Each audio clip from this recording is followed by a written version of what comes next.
नाजरीन, election commission का फैसला पिट गया और जो पीटीआई से बल्ले का निशान छीना गया था, इनका वो फैसला बढ़ गया है। कैसे बढ़ गया मैं आपको इस वीडियो में बताऊंगा। तो वीडियो में आगे बढ़ने से पहले मेरी आपसे गुजारिश है, वीडियो को लाइक करें, चैनल को सब्सक्राइब करें और बेल आइकॉन को प्रेस कर दें।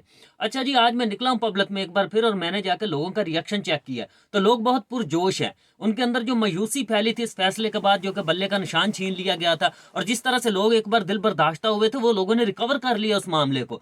मैं गया हूं, मैंने जाकर देखा लोग अपने उम्मीदवार का निशान रट के बैठे हुए हैं। क्या बल्ला नहीं रहा, हमारे पास ये निशान आ गया तो हमने इसके ऊपर मोहर लगानी है। ये चीजें लोगों में आना शुरू हो गई हैं। और पीटीआई के जो वर्कर हैं उन्होंने कंपेन स्टार्ट कर दी और वो गलियों में, बाजारों में, मोहल्लों में, घरों में जाकर लोगों को निशान समझा रहे हैं कि इस तरह से आपने जो है वो इस उम्मीदवार को जाकर वोट डालना है और ये हमारा निशान है। एक चीज उन्होंने और बड़ी इंटरेस्टिंग करना शुरू कर दी है, वो मैं आपको बताने जा रहा हूं और आपको सुनकर भी ना ये एकदम हैरानी होगी। वो उन्होंने अपने वोटर से ये बात कही है, जो कि कम पढ़े लिखे हैं, जिनके अंदर बहुत सी खवातीन हैं, जिनके अंदर बुजुर्ग हैं, नौजवानों को तो पता है ना कि ये निशान है, इस पे मोहर लगानी है। तो उन्होंने उनको ये कहना शुरू कर दिया कि जब आप वोट डालने जाएं तो आपको अगर निशान नहीं मिलता या वहां पे जाके आपको समझ नहीं आता कि हमने करना क्या है, तो 3-4 निशानों के ऊपर आपने मोहर मार देनी है और पर्ची को आपने जाया कर देना है। गलती से भी जो हमारे मुखालफ उम्मीदवार हैं उनको एक वोट भी नहीं जाना चाहिए। आप 2-3 निशान के ऊपर जब मोहर लगा देंगे तो उसके बाद वोट जाया हो जाएगा और वो वोट काउंट ही नहीं होगा। ये एक बड़ी इंटरेस्टिंग चीज आ गई है बीच में। उसके बाद मैंने देखा कि पीटीआई का जो एक वर्कर है वो जाकर किसी नाई की दुकान के ऊपर बैठ जाता है और वहां पे जो ग्राहक आते जाते हैं उनको बताना शुरू कर देता है कि ये निशान है, इसके ऊपर मोहर लगानी है।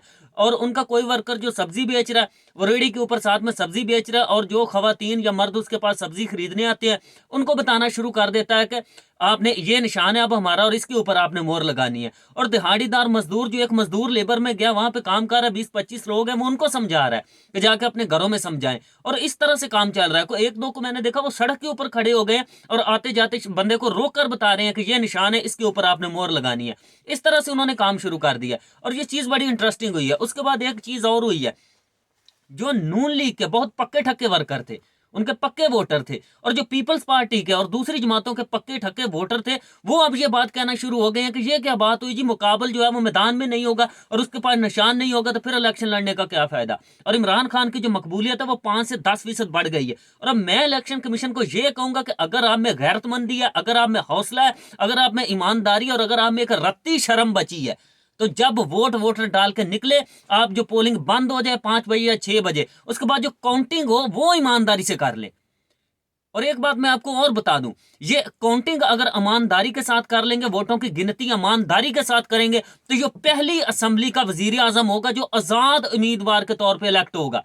ये बात ज़हन में रखिए, किसी पार्टी का उसके पास टिकट नहीं होगा। और ये जो रिजर्व सीट की खप पड़ी हुई है कि ये उसको कोटे में इतनी मिलेंगी, उसको कोटे में इतनी मिलेंगी, उसको इतनी मिलेंगी, तो वोटर इतना पुरजोश है, वो ये बात कह रहा है कि हम इतना वोट डालेंगे और इमरान खान को 180 से 90 सीटें जो है कौमी असेंबली की वो वैसे आजाद उम्मीदवारों को जितवा देंगे। ये रिजर्व सीट वाला खप खाना नहीं रहेगा, इतना वोट हम दे देंगे। उसके बाद जो 172 पूरा करना होता, बात इससे बहुत आगे निकल चुकी है। पंजाब की कौमी असेंबली की 141 सीटों में से 112 से 125 सीटें पीटीआई के हमायत याफ्ता उम्मीदवार इस टाइम पे जीत रहे हैं।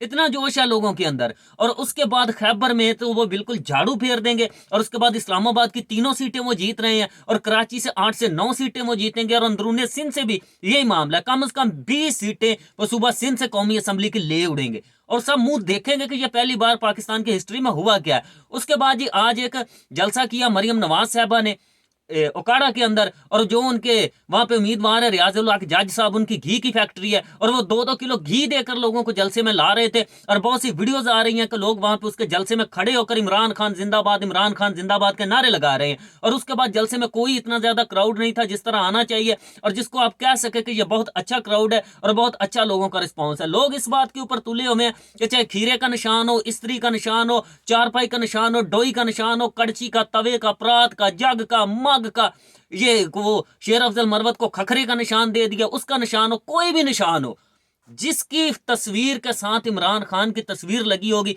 हम उसके ऊपर ठप्पा मारेंगे और इमरान खान को जिताएंगे और ये साबित कर देंगे कि हम इमरान खान के साथ कल भी थे, आज भी और हमेशा रहेंगे।